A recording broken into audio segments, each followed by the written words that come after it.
Hi, my name is Calderón. Hi, my name is Calderón. I am going to talk about both converter operation, application characteristics, and advantages. Back power stage in switch mode power supplies. The three basic switching power supply topologies in common use are the buck, boost, and the buck boost. These topologies are non-insulated, that is, the input and output voltage share a common ground. The most common and probably the simple power stage topology is the buck power stage, sometimes called step-down power stage. A switching power supply consists of the power stage and the control circuit. Power supply designers choose the buck power stage because the output voltage is always less than the input voltage in the same polarity, and it is not insulated from the input. How do both capacitor and inductor charge and discharge through the converter operation cycle? The basic principle of the bus converter consists in two different states, depending on the status of the switch.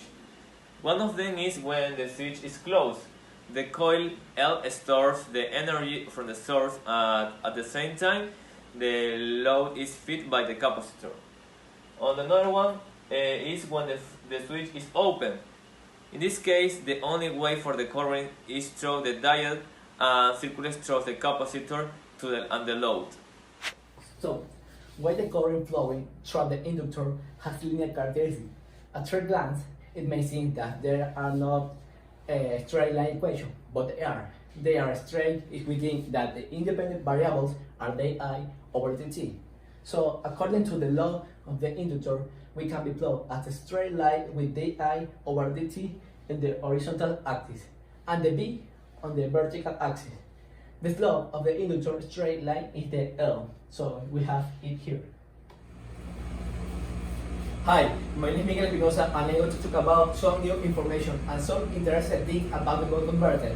To start with this, I'm going to talk about the advantage. The use of the buck converter has different advantages starting from the simplicity of design, because this object is too small and easy to carry on. It has lower parts to come. It has in Spain saying, unless the user thinks that it's necessary to use a heatsink within.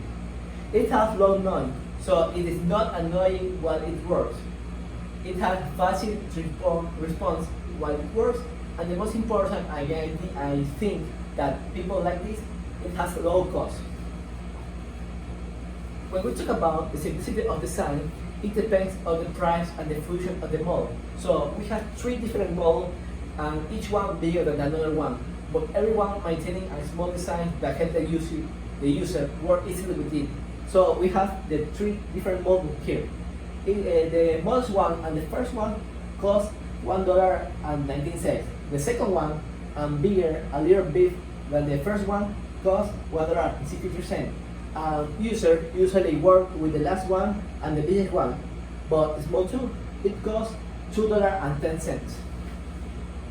Before talking about the application, it's necessary to know the meaning of a buck converter.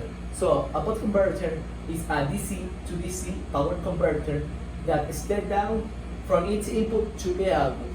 It is a class of switch mode power supply that typically contains at least two semiconductors, a diode that will define the current, and a transistor, in this case a MOSFET that works with the current too, and at least one energy storage element. It could be a capacitor, an inductor, or both. In this case, we use both.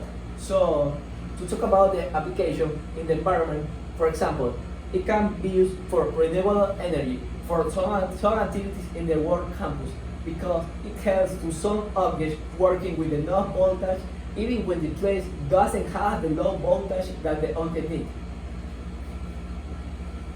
It can be used in hybrid electric vehicles, because it helps to convert DC to DC voltage provided by the car battery, and it allows to work electronic parts from the car. And finally, the last application is used for health in portable health monitoring devices that use batteries.